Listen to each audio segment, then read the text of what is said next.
Thanks for coming. I work in forestry, and we decided to combine forestry and fuels together because a lot of what happens on the ground for forestry and fuels are closely tied together. We're both dealing with vegetation, and we have to work in coordination so that we can complete treatments on the ground. So Don and I kind of put this together. So I'll start off kind of giving you a background of what the forest looks like as far as vegetation goes, and then we'll go, Don will take over and show you what we've been doing under the current plan regulation. So, then we're going to put it on the screen. So, I have to thank Angie for this. I stole part of her PowerPoint. She always starts off with a mission. Went the wrong way. Okay, so the Forestry's mission is to sustain the health and diversity of our forests. So, we're looking at managing the forest over time, for not only you, not only for us, but for our kids and our grandkids. So I got a brand new grandbaby, I want to make sure she has a place to go play. And we want to do multiple use, so we try to do everything all on the same piece of ground. One thing about Montana is kind of right in the middle of Arizona. Vegetation, as you know, is really, really varied. So this is the terrestrial ecological units. These are the sections. They're really big sections of light vegetation. It's a little coarse for us. The definition was written up here.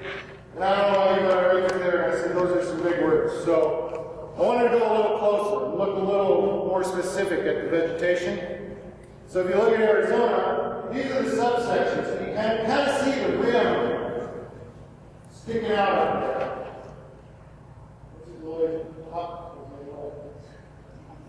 So the rim kind of, you can see it up here, Flagstaff's up here, and here's kind of the rim. You can see this diversity we have in vegetation across it. But I reread the sub-region scale. So really, this is a combination of climate, rainfall, terrain, topography, and soil. So that's what determines what type of vegetation is going to grow. So if you know the tunnel, we go all the way from the desert all the way up to the mixed conifer up on the top.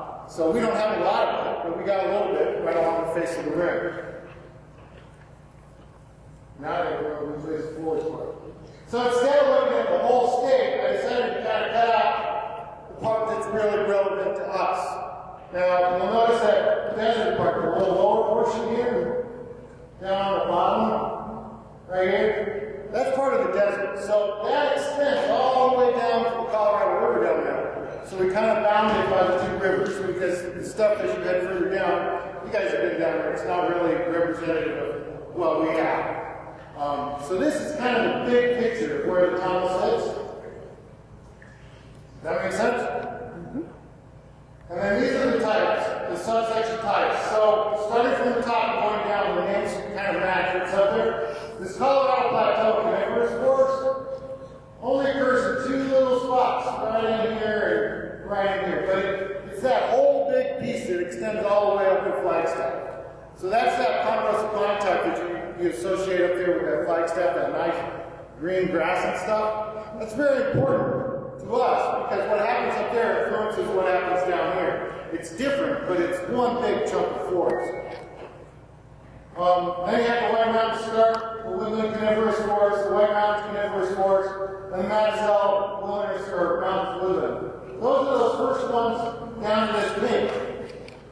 So I throw the district boundaries up in there for one reason. It's kind of, most of the fields work and forestry work that we do are on the Payson and Pleasant Valley districts.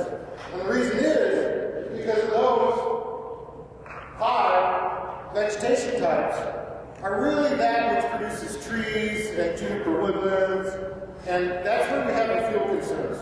And we get issues with stressors like bugs or too thick of stands or stuff that influences our environment and makes things change.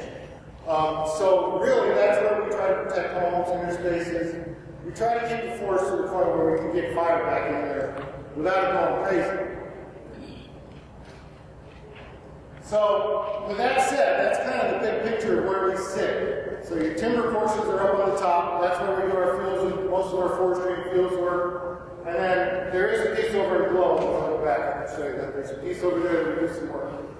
And then that kind of is the big picture. So then I'll kind of show you what we've been doing here in Payson under the current forest plan. But I think I'll turn it over to Don, because we'll do fuel switch. Because in the woods, the highest priority is fuel reduction, so we send fuels out first, and then forestry will follow on.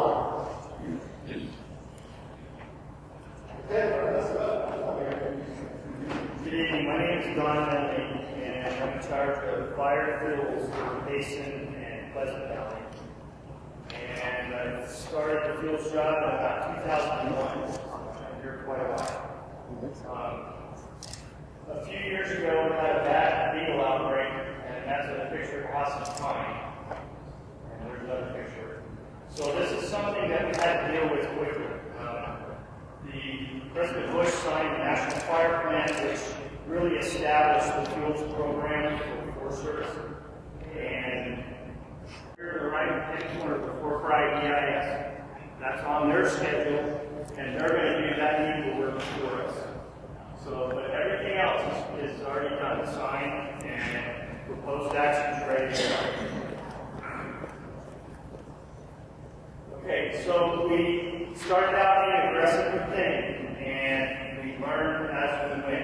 In the beginning, it was a little rough. We weren't sure what kind of prescription was right, what was going to work with timber. So after about 2 years of trying, we came up with a really good prescription that works for fuels and it works for timber.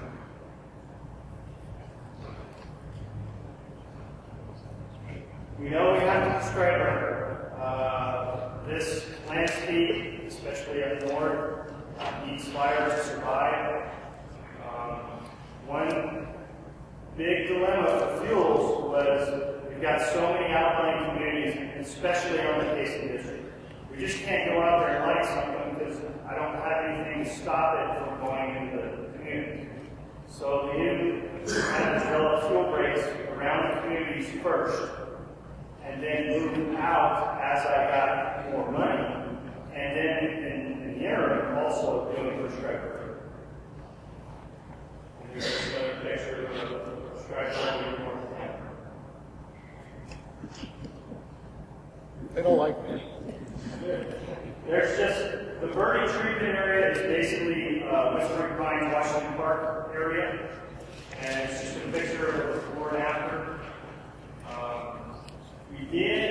Timber did a big timber sale in the Verde analysis area, and the whole tree skidded, and then fuels went in and burned it right after. If you drive up the 32 road, Forest Road 32, and look to your right, through the Girl Scout camp, you'll see what it looks like. And it's a great example of fuels and timber working together.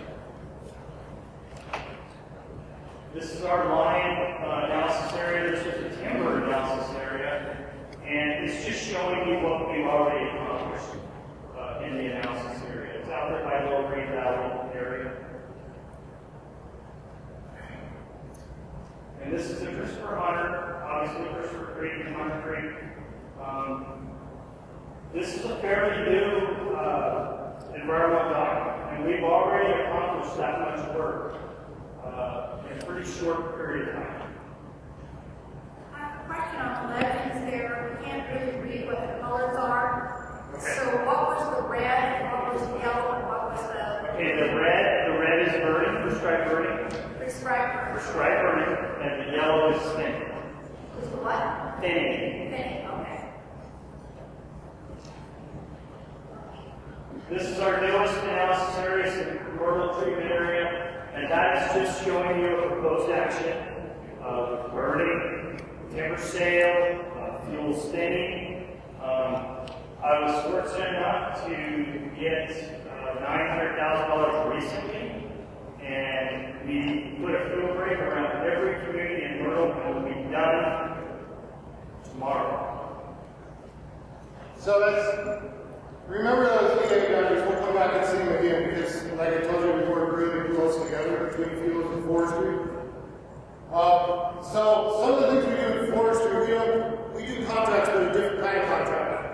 We usually do contracts where we're taking a commodity off. So if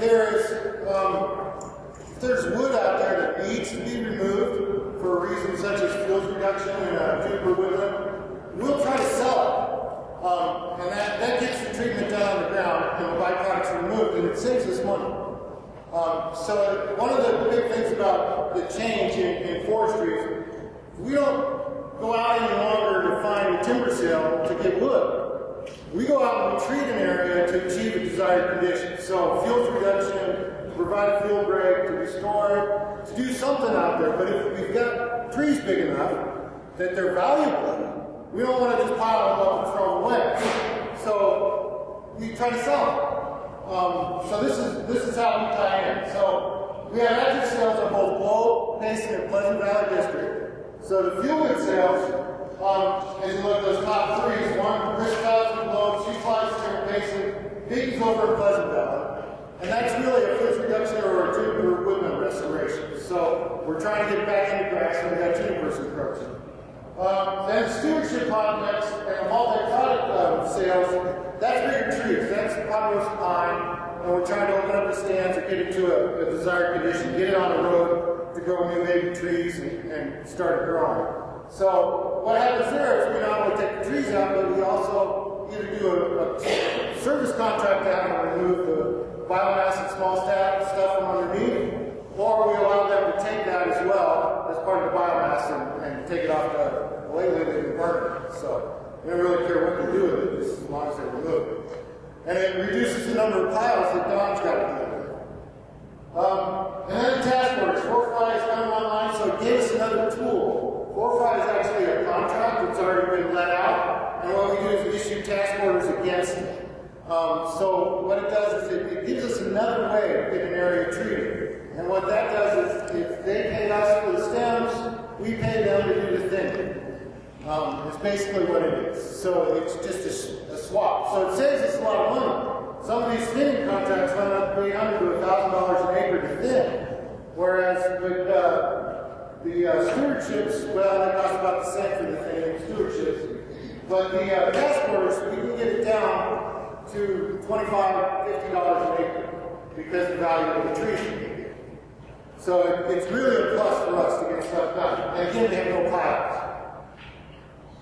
So this is the line analysis that you saw earlier. But the blue that's been added are multi-products treatment areas where we went in behind fields after they had done their thing. We went in and we sold the trees, we thinned the area out, and thinned the understory at the same time. So everything was done at once. And what you see is really nice. Since these are woolies, we made a line.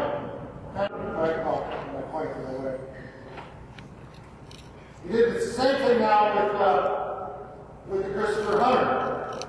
So this is one of the first task order areas right here that was put up, and then this will be the one we're working on now. So it'll create a line right here along the bottom along the highway, where we have a defensible area we can keep fire from getting up on there. That's the last piece of green we got. It's kind of important to us. So this is kind of what commercial fieldwood looks like. A lot of juniper areas, woodland areas are overgrown, juniper pinyon types. Some of them used to be savannas and grasslands. Some of them were always a persistent juniper. And what we do is basically, you'll recognize it kind of looks like a field break tree there. But we didn't pay for this. Somebody did it for us, and they got the wood. We actually sold them the wood. So they treat it and they turn it back into that grass line, and you can see the grass response we get. So it works really good. And then you go into the stewardship contracts. And these are probably most pine type. And it's kind of hard to see, but some of those trees have yellow on them. But you can see how thick the understory is. We got a lot of lattifules growing in a lot of those areas. So we kind of come in and we thin underneath. We take some of the pine up, kind of break the pine canopies. This was the first move towards the Passock guidelines where we're starting to get groups with open space around them. Should work really good. But you still have, with a stewardship, you still have piles. So that's one of the things we're trying to move away from as we go to multi-product sales and task orders. So this is the multi-product contract that was done on Lion Springs. So you can see the understory. Very dry, kind of site. It's got a lot of oak. a lot of manzanita growing in it, and it creates one heck of a fuel problem in your regular community. So you can just see how thick it is. So what we did is we actually sold it, and we allowed the contractor to take the biomass as he was doing his operation and doing performance, because they're using heavy equipment now, so you can't just cut one tree. You're going to either damage everything around it, or you need to take it out. So we allowed him to take it. It always needed to thin from below as well, so we got 2 treatments done all at once. We got both the pre-commercial thinning done, and we got the timber sale done at the same time. And this particular operator, we don't have control over what they do with it, but this particular operator took everything out of his chips. He had a market for the chips, so he set some, I think, to Miracle Grow for mulch, and the rest, I think, went up for biomass generation. But it was really nice, because after he was done, you can see all that really thick stuff that was underneath creating that fuel ladder is gone, and we have no piles. So we could put fire right back in this system in about 2 years, as soon as we get something to carry the fire. Don't know if we'll get grass, because it's granite, and I can't make granite grow on, or grass grow on rocks, but hopefully we'll get something. And here's another couple pictures of where they treated right off the side of the